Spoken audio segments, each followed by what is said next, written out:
And so today our topic is on spotting and curbing volunteer burnout.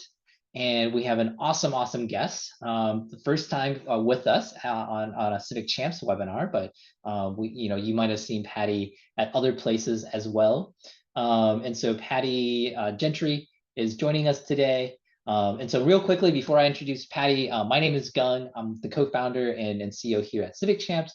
Here's a little bit of background information on myself, but basically I enjoy technology and building new things. So this is my third startup company, but have really enjoyed it even more so being in the nonprofit space because you all make it really special. So thank you guys for being such kind people in the space. And then Patty, right, is our guest today. She is the Director of Volunteer Engagement, and you can see some of her experiences here on the page, but I'll actually turn it over to Patty if you want to say hi and give a little bit of a background on yourself. Yeah, hi everybody. Patty Gentry, and just really excited to be here with you all today. I've worked in the nonprofit sector for I think a little over 17 years now, and throughout that time, I worked with all different size nonprofits, from local nonprofits to national nonprofits, and now I'm in an enterprise organization that works with many regions across the country, working in blood cancer. And so I've worked in so many different spaces, which I'm sure many of you have too. As I grew up in the nonprofit sector, I wasn't sure exactly what I wanted to do when I first started out. So I was working in events planning, working with volunteers. I then shifted to a communications role, working with young people, and then have now sort of rounded out my time where I sort of figured out I really loved working with volunteers. And now I work a lot with our board volunteers and higher level volunteers, and really just helping them raise revenue and create an impact in the communities that they're in. I also, you can see here, I also volunteer myself. So I volunteer with the Potomac Conservancy locally. We do trash cleanups, and I mentor other volunteer leaders as well. And I am also a positive psychology practitioner. So I'm really excited about this topic because it's really at the intersection of the work that I love with working with volunteers and this sort of idea of really how do you cultivate a positive work environment for the people that you work with. So excited to be here, excited for this conversation. I think those were the main things I wanted to make sure to share. Yeah, no, I think this is going to be an awesome topic. And hopefully also applicable to, if you're learning about how to mitigate volunteer burnout, it might be personally applicable too. So excited for that. And real quickly, before we dive into the meat of the presentation, a couple logistical notes, right? So people always ask, we will share out the slides and recording afterwards. So no need to take out, super copious notes. And then the presentation, usually it's about 30 to 40 minutes, and then we're going to have room for Q&A. So if you do have questions, put them in chat.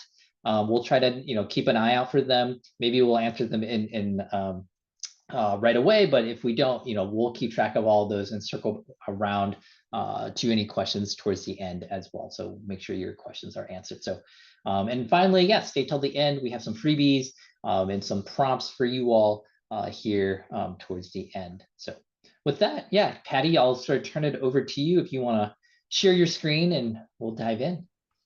Yeah. I'll stop sharing my side here first. Okay, can you see that okay? Yep.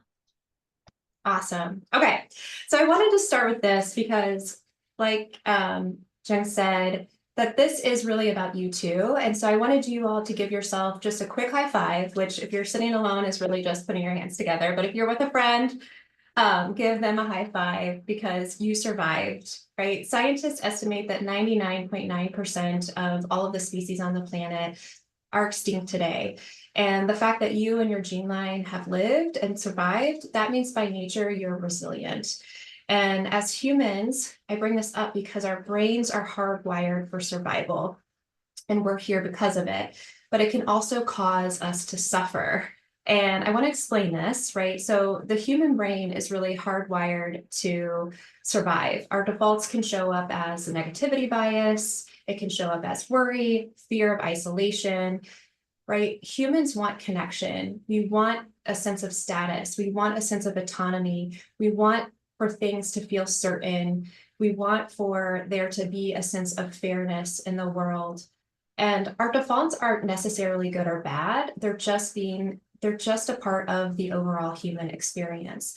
And they're really there to keep us alive. But if we let them control our lives and these emotions or these states of extreme, like burnout, that's where things can get to be a little bit more complicated. And largely this is because our brains are running new software on an old computer. And, I think you've probably heard this before where, we're not really getting attacked by tigers this day and age.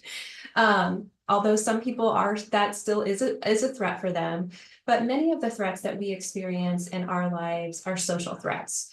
They trigger really the same response in our brains. Our emotional brains trigger that flight, fight, or freeze or fawn response. And as usual, it's just our usual stress response to things. And our body's job is to move us out of those situations, through those situations, or away from those stressors. And then our body really comes back down to equanimity. So you might be thinking, why is this important for this conversation in spotting and curbing volunteer burnout? Because our volunteers are humans, right, with brains and minds too, that typically want to show up in their volunteer roles and provide a positive contribution and make an impact with those that they interact with.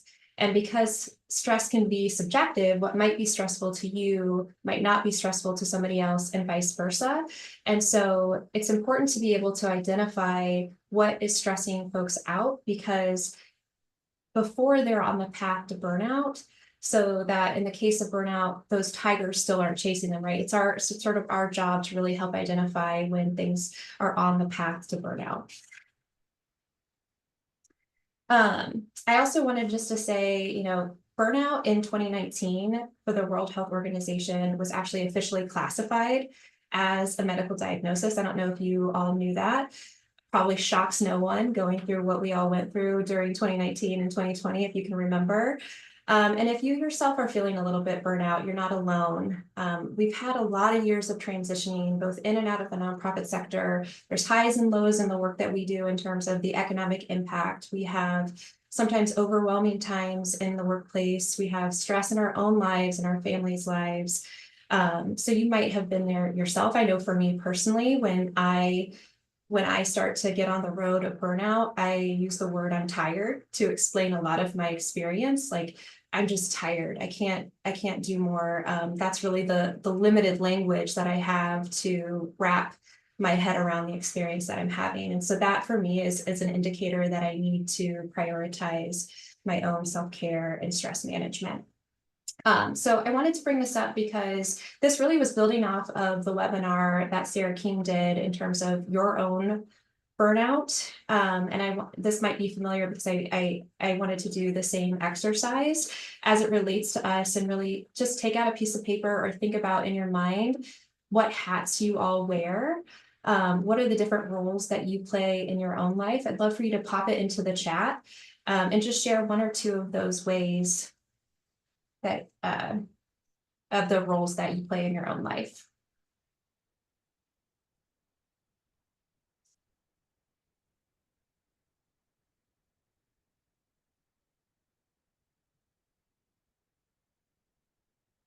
I'm waiting for some in the chat.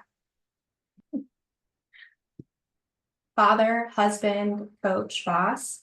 Yeah, volunteer, partner, friend, daughter, supporting aging parents. Law student, volunteer, daughter. Love all of these. Mom, daughter, Nana, whatever comes along with that. Volunteer coordinator.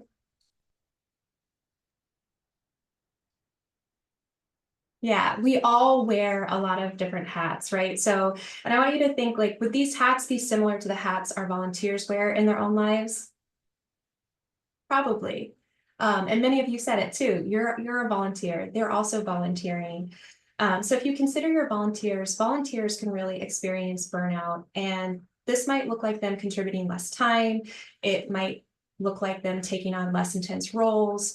And of course, there's lots of ways that burnout can really impact your all's organizations. And so it's really important to support volunteer wellness, really thinking about their holistic mind, body, and spiritual nature, when volunteerism at the end of the day should really be something that gives folks energy.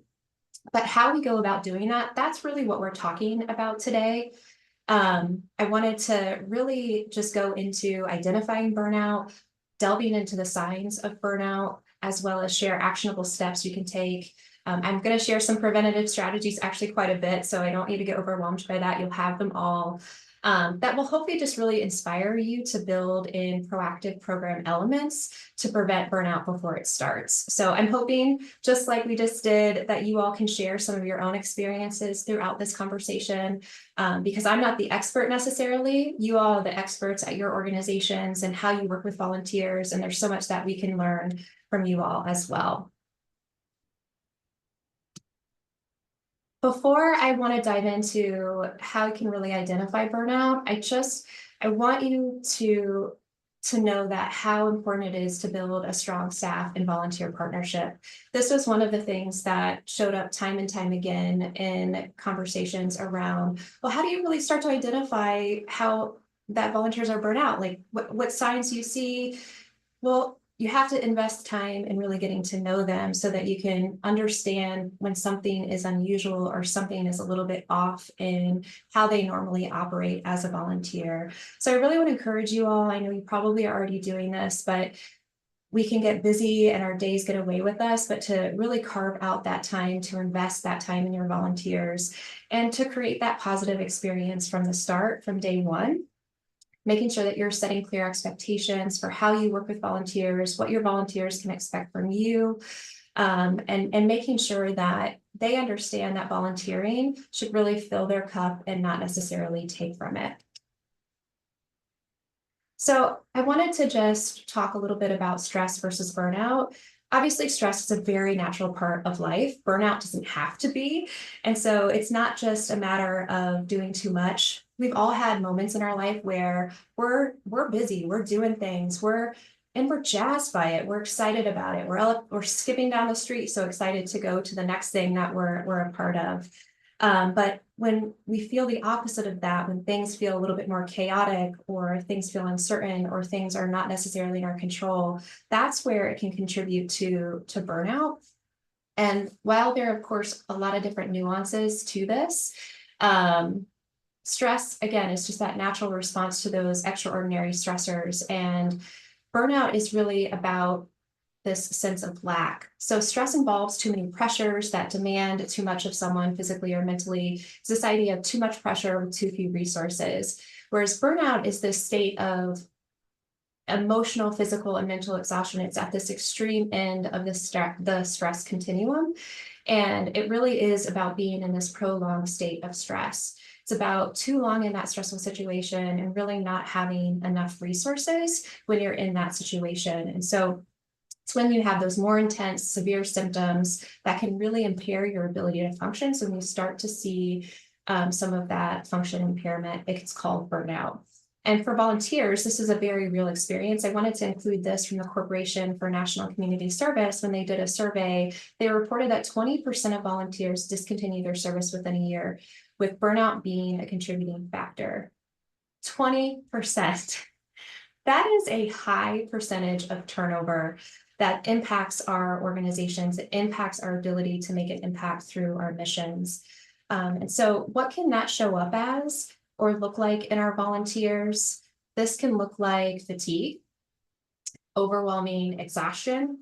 It might look like cynicism or just detachment from the job or task that we're asking our volunteers to do. Our volunteers might feel a sense of, hey, I'm not feeling productive or accomplished or effective in my role. You might be managing some of their emotions a little bit more around that. Volunteers could be slower to get things done or start to make mistakes. They might get a little bit quiet. I know that's probably what I would do, is just get a little bit quiet while I'm trying to figure out my life. They might isolate themselves, and overall they might have a negative outlook on things. And so burnout, as we get to that place, we have just an overall harder time with it getting out of that pattern of negative self-talk.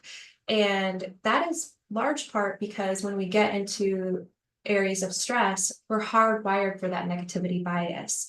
So I wanted us to be really rooted in what burnout is and some of those signs. I would love to have folks just come off of just to pop into the chat some of those signs that you've noticed with your volunteers.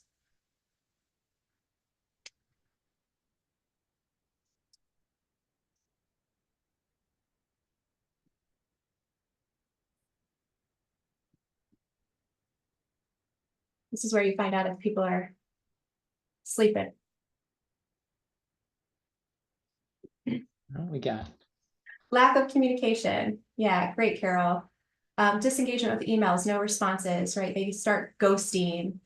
Leaving Oxford without telling us. Yeah, David, that's very specific, but I feel like there's a story there.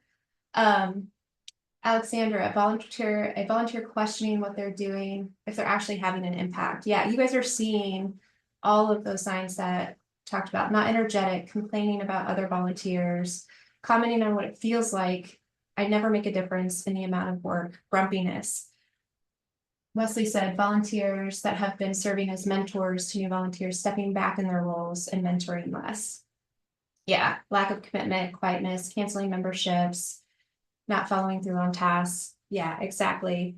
Those are all, burnout is such a multifaceted thing, and disengagement, that sort of initial disengagement might be an early indication of burnout and just an opportunity to check on your volunteers, see how they're doing, and sort of deprioritize the work that they're doing through their volunteer role and really just connect with them and see what's going on in their life. So thank you all for offering up some of those signs. I wanted to just talk quickly about some of the root causes and what organizationally that it's really just critical for us to do what we can to prevent burnout as a part of our work with volunteers. Because once volunteers really start to make some of those mistakes, it can really create risks both for our staff, for other volunteers that our volunteers interact with, the people that your organization serves, and of course your organization's reputation is on the line. If people aren't feeling supported as a volunteer, that's going to impact the other volunteers who really want to serve at your organization. And so, I wanted to explore some of these routes, but just know that a volunteer's experience is unique. There are still some common factors that really can contribute to the development of burnout in the nonprofit and the voluntary sector. Overcommitment, unrealistic expectations are two of them, right? I work within an organization, you all do too, where volunteers are just driven by their passion or their connection to the cause, and their desire to make a difference can really get them to a place where they take on more than what they can realistically handle. And so they might also just set unrealistic expectations of themselves or the impact of their work, leading them to disappointment. You all said it, just like not feeling like they're making the impact that they want to make. Lack of support or recognition is another one. We're going to talk a little bit more about that in a moment. Emotional strain or heavy emotional toll. If you have volunteers who are working with different populations, or volunteers that are suffering or hearing stories of suffering, and your volunteers don't know how to process that, that's going to contribute to burnout.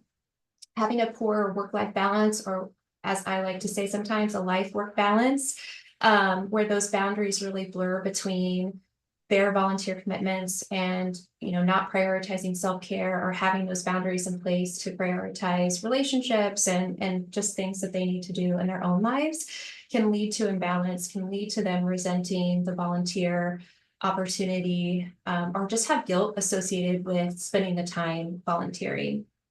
Of course, there's also just organizational factors at play. High pressure environments can contribute to this. If we have unclear communication, frequent changes in leadership or direction can create stressful environments for volunteers. And if you don't have the proper volunteer management practices in place, that can really inadvertently create some of those conditions that lead to burnout. So it's really our job as volunteer managers and individuals who work with volunteers to talk about the ethics of overwork and really to have an environment that doesn't contribute to burnout. So I wanted to spend just a little bit of time about how do you really create a supportive environment for volunteers. These are just some ideas. I'm sure you all have some ideas as well, and hopefully you'll share those with the group. I wanted to talk a little bit about, training your volunteer leaders and your staff to look for the signs of burnout. Talking about burnout, raising awareness about burnout can really help start the conversation around just how it relates to work. We want to make sure that this is an energy-giving activity and that you have the tools and resources to talk and understand with the volunteers that you work with, right? What are those signs that they need to be looking out for as staff? And then what are the next steps that they need to take when they start to see those signs? Creating a positive work environment where people have permission to be human and really offering a supportive and empathetic environment. This is looking at their workload, looking at the time pressures, managing conflict proactively, which sometimes in our line of work is probably the hardest thing for all of us to do. Our volunteers don't want to work in a place where they're navigating drama or chaos, right? So our role is to really help create that positive work environment by managing conflict proactively. Again, ensuring a work-life balance. We talked about that. Encouraging and fostering social support. This is team building, for example, networking activities. Help your volunteers have fun while they're volunteering through their role. Help them make connections to other volunteers, make connections to other areas of your work that they might be interested in, and make sure that you see your volunteers. I know I personally have been in volunteer experiences where I go and I volunteer and nobody really says anything while I'm there. And I personally just see that as such a missed opportunity of just even having one person look you square in the eye and say, hey, I'm so glad you're here. Thank you so much for coming. We hope to see you again. And it's always surprising to me when that happens and when that doesn't happen, just the impact that I feel when I am volunteering. Setting clear expectations and healthy boundaries helps to create a supportive environment, right? The clearer we can be, the kinder we are. And when we help our volunteers understand what our boundaries are, what does it look like to be a professional volunteer at this organization, it just helps them be able to set and have healthy boundaries as well. And then, of course, creating a culture of appreciation. And so, sharing some fun stats, I'm trying to read those too. Obviously, volunteerism should be a feel-good experience. So if it feels like the rest of the world, which the rest of the world feels uncertain and chaotic, at least right now for me, then people aren't going to want to volunteer at your organization. And if we can really focus on the wellness of volunteers, we're going to have volunteers that really love what they're doing through their volunteer role. And that's going to be sustainable over time. And your organization will be a place that volunteers want to be at, but also that they're going to bring their friends, their family, and others to volunteer as well. And this is a place where if we can really operate at this level, that's what volunteer appreciation is all about.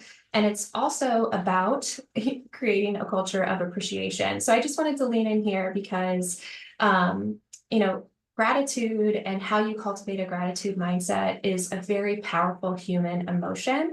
And it's something that I think is really tangible for folks. And it's something that you can practice and integrate in a lot of different ways across your organization. And it has value beyond just one day or 1 month. I know we talk a lot about it in November just because we're getting into the holidays, but research really shows that grateful people overall are less negative. They're less self-preoccupied, they're more satisfied with their life, they have more pro-social behavior, which means hopefully that they're more active in the community. They're more other-centered, they sleep better, they have more vitality. Generally, they have more optimism, and overall gratitude really works because it increases positivity and it just enhances people's experience. It allows them to really savor the moment, and it's sort of proven to decrease stress. So I wanted to just sort of an important caveat to that is to really know how volunteers want to be thanked. There's nothing, I think, more stressful than if your preferred way of receiving gratitude isn't an award on a stage or being the center of attention and you're brought on stage. Sometimes that can create stressful environments for our volunteers. And so it's really important to really ask our volunteers, how do they prefer to receive recognition, or how do they prefer to receive appreciation through their service, and make sure to make note of that. And I'm curious on your all side, I'd love to just hear how you integrate gratitude into your volunteer activities. What are some of those things that you all build into the fabric of your organization?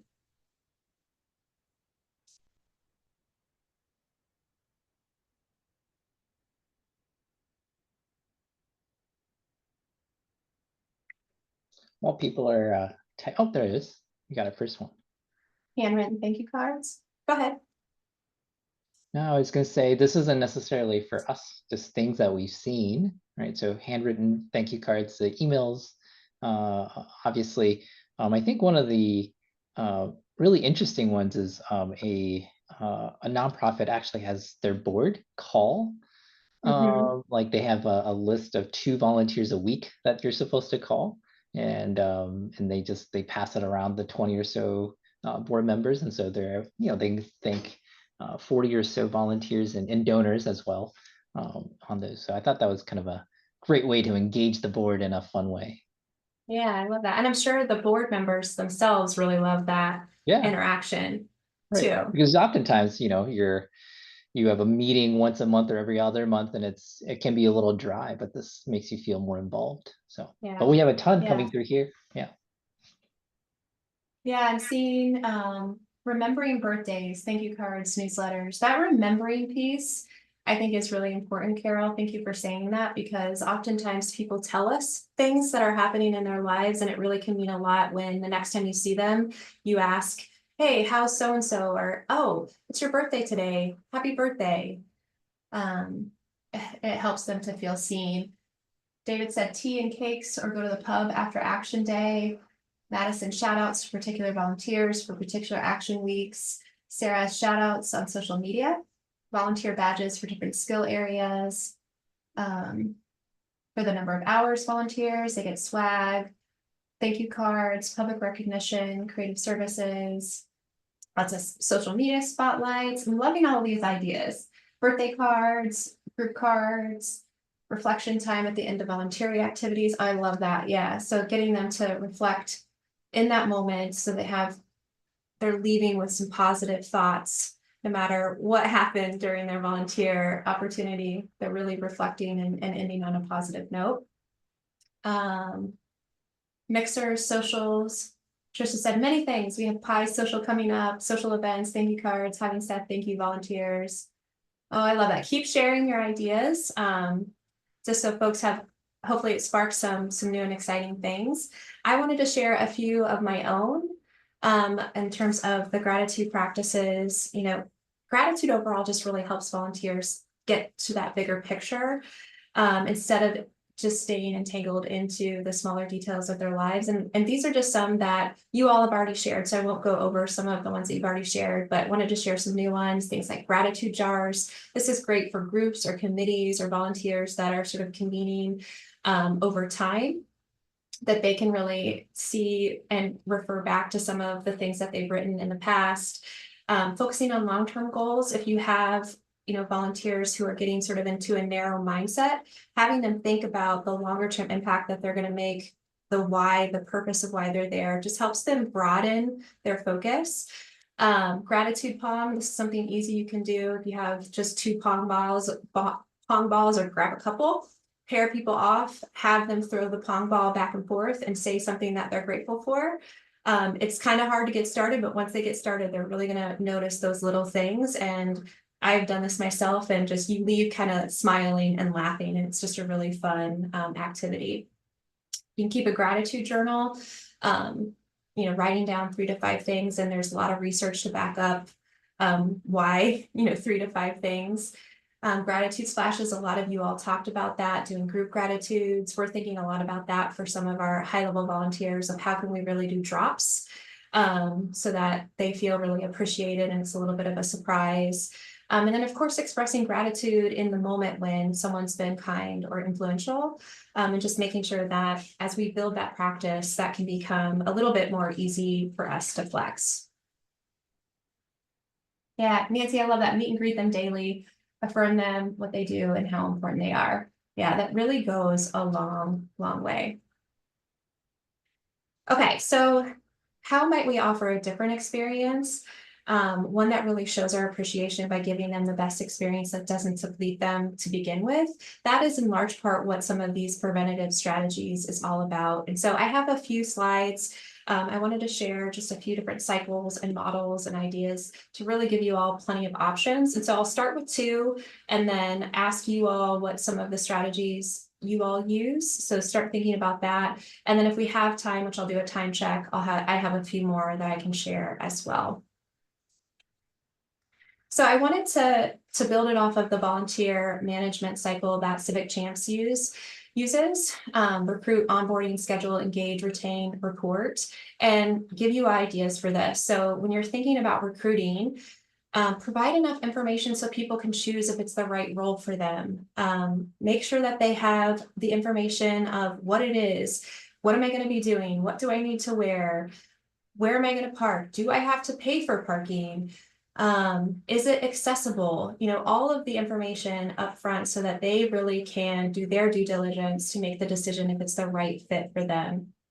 Onboarding, when I think about onboarding, orienting and training your volunteers effectively. I know we all do this, probably at this point in our volunteer management careers, but getting this right, I think, is one of the most critical pieces. And I actually was just on a walk with a friend who also works in the nonprofit sector a couple weeks ago, and she's like, "Oh, I am interested in volunteering with this organization, and I went to their orientation. They have a 2-meeting orientation, and I went to the first one, and it was just really inefficient. And as somebody who works in nonprofits, I don't think I can sit through the second one and not want to change things." And she's like, "I can't volunteer there. That's not going to be a not stressful situation for me." So even though we have orientations, even though we have training, how can we make it more effective? How can we make it more inspiring and engaging for our volunteers? What do they need to know when they need to know it? They don't need to know everything all at once. So how can we really break it down for them and make it inspiring and engaging process and an experience? Provide mental health training if you can, right? We were talking about those volunteers who work with people who are suffering or who have different experiences for them. Is that something you could think about offering? Of course, discussing burnout and training your staff and volunteer leaders to look for those signs. When you're onboarding them, make sure that you're setting those clear expectations and setting healthy boundaries for interactions and communications, and that you have those clearly stated goals. When I was thinking about schedule, be flexible, be mindful about what's going on in the world and the volunteer's life, help them balance work and life. And also, this is an area where I struggle sometimes. I am often the type of person who goes right into the thing that I need, especially in this virtual environment. I can sometimes forget, hey, let me just pause. Let's see how they're doing. What's going on in your life? I started to build agendas where it's like the first 5 minutes is just catch up with the volunteer, especially in this virtual space, even in the in-person space. Like, you can just sometimes forget and move quickly on to the task at hand. When I was thinking about engage, right, this is taking the time to get to know your volunteers, having those consistent check-ins with volunteers so that as things start to change or evolve in their life, you have the ability to have that open communication. They feel comfortable with you to say, hey, life has changed. I can't commit to this anymore. Or, hey, something's going on. How can we sort of navigate this together? It also gives you the opportunity to notice any of those signs of burnout or stress and have those discussions with your volunteers individually. Consider offering flexible commitments if you have the ability to do that, or balance tasks with other volunteers, and just overall making sure that the volunteer assignment really can spark enthusiasm. And again, really thinking about how to foster those social connections. When I was thinking about retain, it was a lot about role fit and making sure that the fit is good for both the organization and the volunteer. And sometimes we put volunteers into roles just because we need somebody there, but it's not necessarily something that's going to energize our volunteers. And so having those conversations, getting them into a role where they fit best.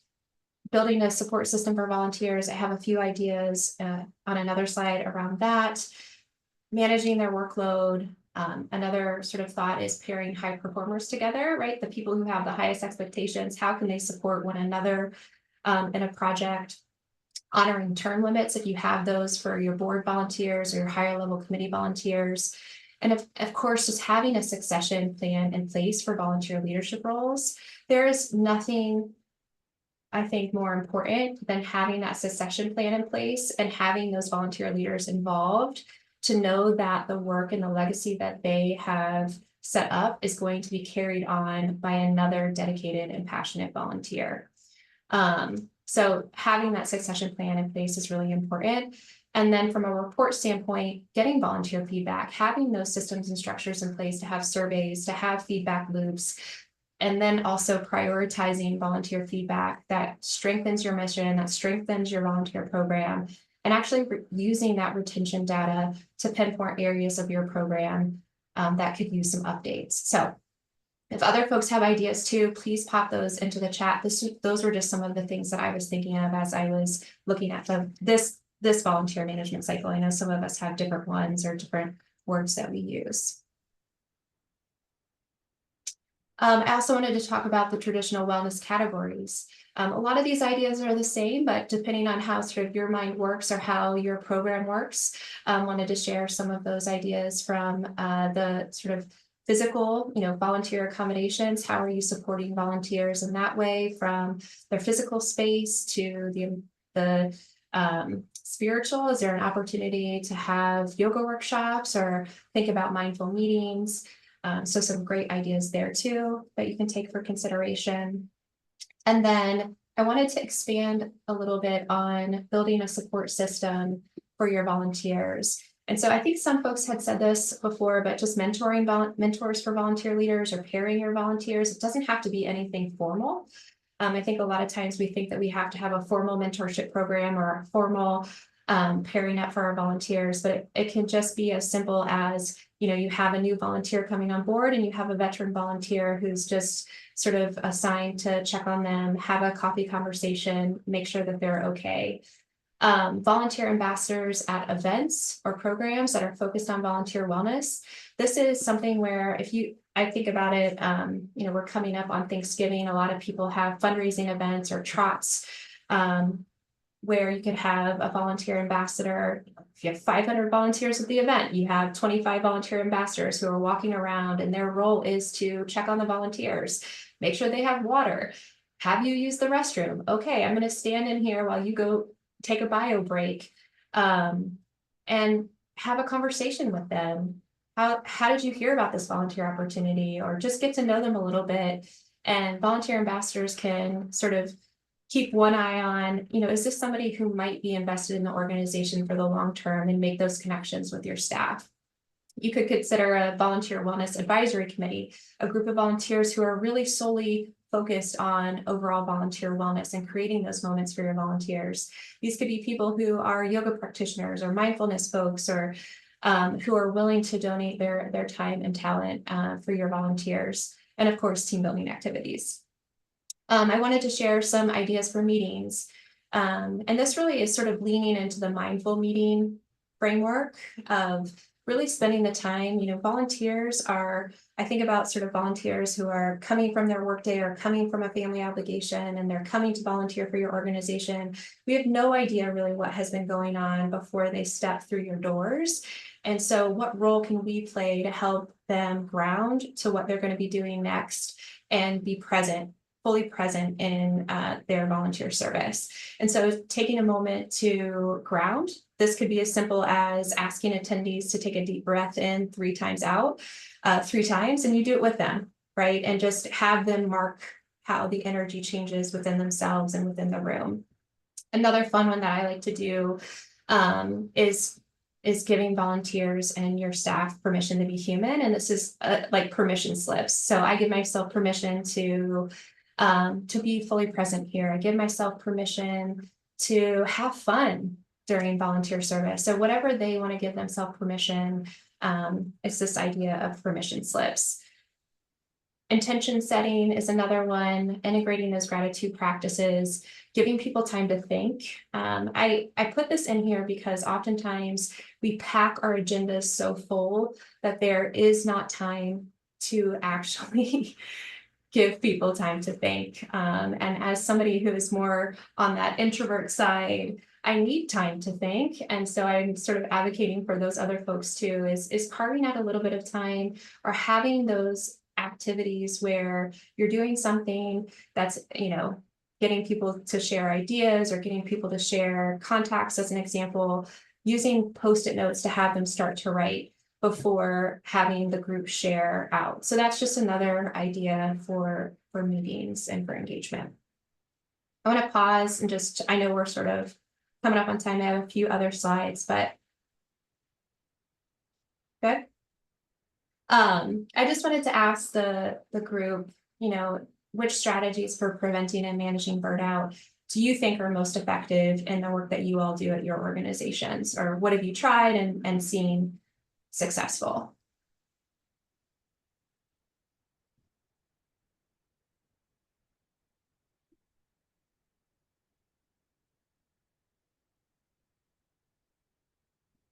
Listening? Yeah.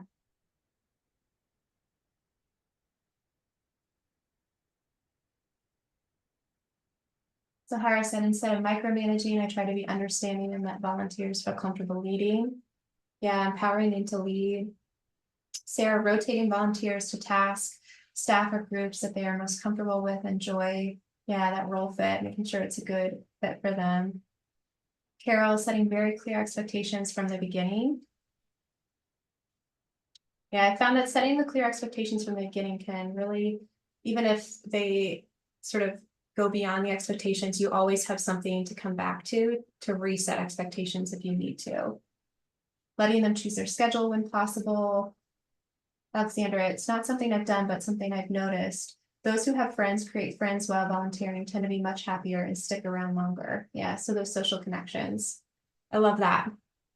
Keep sharing them as they come to mind. I wanted to share just a few other, I'm not going to go into detail on these, but if you're really interested in exploring this topic and learning about it more yourself, the Burnout Challenge is a really great book. It's more on the people management side, but if you're paying people or not paying people, we're all working with people, and encourage you to check that out. The Mindful Day, this leans into more of those mindful practices. There's a lot in this book around leading mindful meetings, creating safe spaces, things like that. So definitely encourage you. There's this model in positive psychology called the Renew model around replenish, needs, escape, well-being. And this, we talked about this, somebody brought it up in the chat, but this idea of reflecting on the positive impact and what's been accomplished already can really enhance the general well-being, right? So taking that time to do and build in that reflection so that people leave with this sense of positive impact. And then individual strategies, you guys probably have all of we started this on the call, but I'm sure you guys have a lot of individual strategies, and just reminding people to take care of themselves, to prioritize the things that they really care about. And I'm not sharing all of these different models and ideas to overwhelm you all. It just want you to have a lot of different ideas to pull from, but just start small, start from where you are, start from where you have the resources, and leave the rest, right? Take what works and leave the rest. But that's really all I had for today. I'm happy to take questions if folks have questions or if there were any in the chat. Yeah, Thank you so much, Patty. Yeah, if you have questions, please put them in the chat and we'll kind of circle around to them. I love the engagement from today. That was really awesome to see everyone's recommendations, suggestions, and comments. And so, yeah, really appreciate that.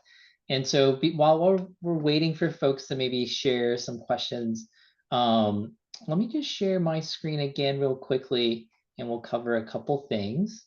And so one thing that we'd like to ask your support for is there's a new survey, right? And so we'll put this in chat as well. And so this is put out by Volunteer Pro. And so if you have a chance to put, share your voice, right? This is typically, there's maybe a few hundred, 800, I think was last year in terms of number of volunteer professionals or volunteer leaders of volunteers who completed the survey. It really provides a great snapshot on what's happening, right? And so the more data we get, the better. And the information in this report is out for free, when it gets published. And so you get to see, how do you benchmark against, other organizations, like what are some of the trends that you see? And so really, really awesome work that Toby Johnson and Patty as well as, contributes to this report too. So if you have a chance, please share your voice. And then the other thing, for folks that maybe don't know about Civic Champs, right? So I thought it was awesome, Patty, that you used our volunteer lifecycle image here. So that's what we aspire to. We're a volunteer management software company. And so just 20 seconds of, kind of some of the things that we do. We help with check-ins and hour tracking. This is kind of our mobile app. You could see people can easily check in and out of events. We have a way to collect feedback from folks. Right. And then, of course, right, we collect all of this information and present it. And so it's not just mobile only, it has, website calendars and kiosk and all of that as well. And so if you're interested, yeah, please reach out. This is our contact info. Love to connect with folks that might be interested. With that, yeah, let me see. I don't see any additional questions here in the chat. And so the one thing, I guess, yeah, Patty, you've worked with so many nonprofits, right? You said large and small. Is there any difference, in terms of, as you're thinking about burnout or the psychology of your volunteers, is it harder, do you think, for smaller organizations or larger organizations? Or, do you see any differences in the challenges between organization size and or types of volunteers that you're getting?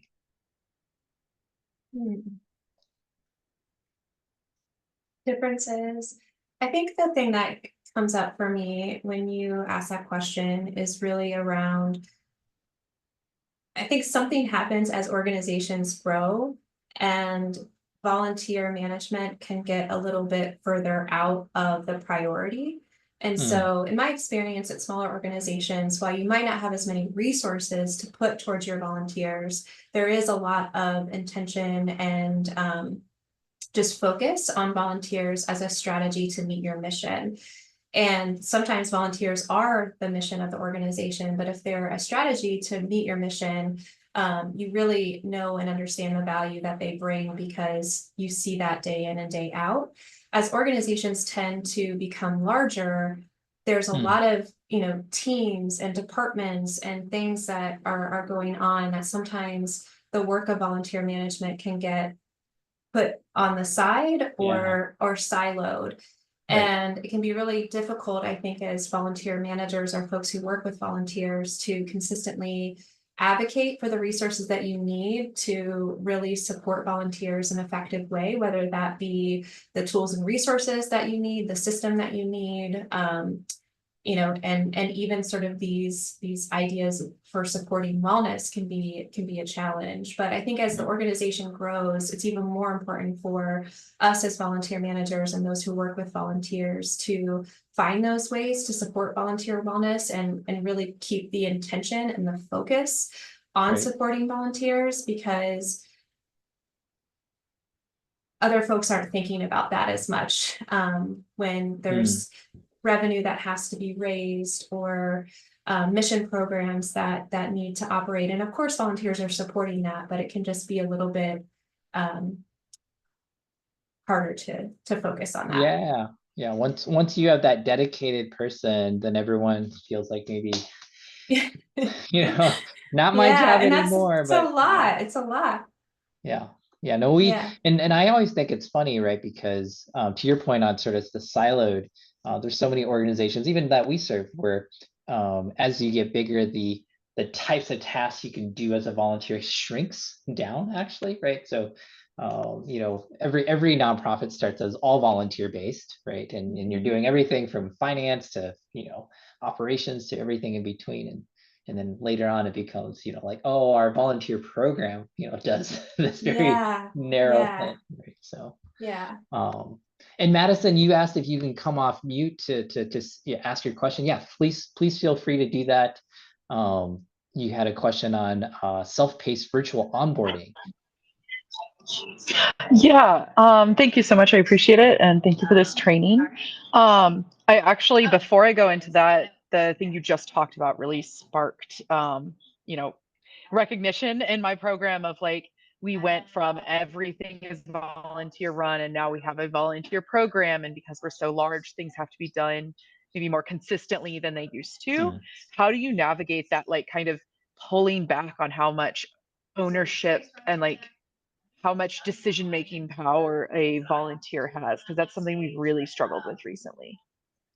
Mhm. Yeah, I mean, I think what comes to mind for me is, you know, as you get larger and your organization gets to a place where things have to be a little bit more consistent, sometimes volunteers can get frustrated by that because they're not always in the know of why some of those decisions have been made. And so I think it's just really important to, as much as you can, bring volunteers along in that growth and help them understand where they fit into that, and help set sort of reset those clear expectations. Like, here's how we work with organizations, here's how we expect our volunteers to work with us. And that might mean some of those volunteers that you've worked with over time sort of self-select that this isn't the right volunteer role for them anymore. And that's okay, right? Or maybe there's a different opportunity within your organization that could be a better fit for them. Because as we evolve, we do have to have more consistency. Just if you Mm. have one person who's focused in on volunteer engagement, they have to have things that really just are easy to do over time. Otherwise, they are not going to be able to do their full scope of their job. Um, I don't know if that answers your question or if that helps, Madison. I'm happy to dig in more too on other areas of that. Yeah, that is helpful. It's also, I think, helpful to hear that sometimes people will make that choice and that there's not a lot you can do about it. Because that's kind of how I felt, but you know, it's helpful to kind of hear that that's other people's experience sometimes too, of like, you know, some people just want different experiences. So Mhm. yeah, to go into the virtual onboarding effectively, we decided to switch. Like we used to give like an hour presentation talking about all the different things that you need to know as a volunteer, and we switched that to like effectively we give the presentation through YouTube videos that are like broken up into smaller sections, and then you schedule a one-on-one with a volunteer like trainer. So some of those are volunteers, some of those are like staff members. And so like we just made this change. I think we just got the first person through this system. So I would like to head off issues with people who are maybe like less comfortable with technology, or that feel like that, you know, they kind of get lost in this process because we have 4 videos that you need to watch instead of doing one long video. We tried to break it up. And I don't know if there's any resources you can share or things about that, about how to not lose people in that process. Yeah, we've been there. I've been there in my career too. And it's a challenge. And it's not just a challenge for people who tend to be a little bit older. I think some people are just more apt to adopt technology over others, and that can be a challenge. I think one thing that I thought about as you were saying that is, if you had one person go through that, I would ask their feedback on the process. I think we think that once we get it virtually, it's going to be seamless and easy. And sometimes the systems and the tools that we put those trainings on can be a barrier for folks, whether that's, sometimes they work well on Chrome, or sometimes they don't work well on other browsers. And so getting a sense for, especially that one person, and as people go through that, making sure that you're asking for their feedback on what was that like to navigate through that process, and as much as possible, making some of those changes early on to make it as easy for folks to access those trainings. And I don't know if there's an opportunity too for some of the more tech savvy volunteers that you do have to lean into a role of supporting other volunteers through that process. Like, hey, we have these volunteers who can help you navigate the process if you run into any issues. Of course, things like tip sheets or guides to help walk through the process are things that I've leaned on. Just really taking that virtual experience and putting it, step by step so that people can follow along on that journey are just some of those ideas. I'm sure other folks have too, because we've all sort of had to navigate that shifting from in-person training and at least moving some of our trainings online during COVID. And many of that has stuck around. So if other folks have things that they've done, please do share those. Yeah, that's awesome. And then we have another question from Nancy. How do we let directors come into agreement to this process? I'm guessing that was related to the process of you were talking about growing the organization and how you have to become more consistent. I'm guessing, but Nancy, please comment more or chime in if you're thinking something different. But how do we let our directors come into agreement in terms of professionalization, I guess. Yeah. I mean, I think this is where we have to step up our game as professionals in the volunteer management space and in volunteer engagement, and start to speak the language of our leaders. So many of them are, hopefully they're going through a strategic plan and there's a framework for how they talk about their work. How does volunteer engagement fit into that? And how are we really aligning our goals to the organization's goals so that everything that we're doing with our volunteers is in alignment with that? And that's really on us as volunteer managers to do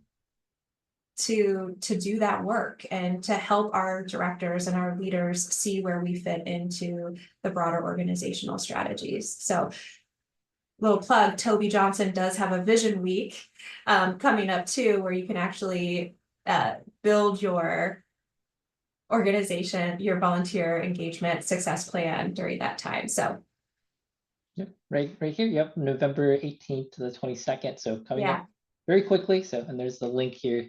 And we'll have all these slides again that we're going to be sharing. So we are at time, so I want to be respectful of Patty's time and everyone else's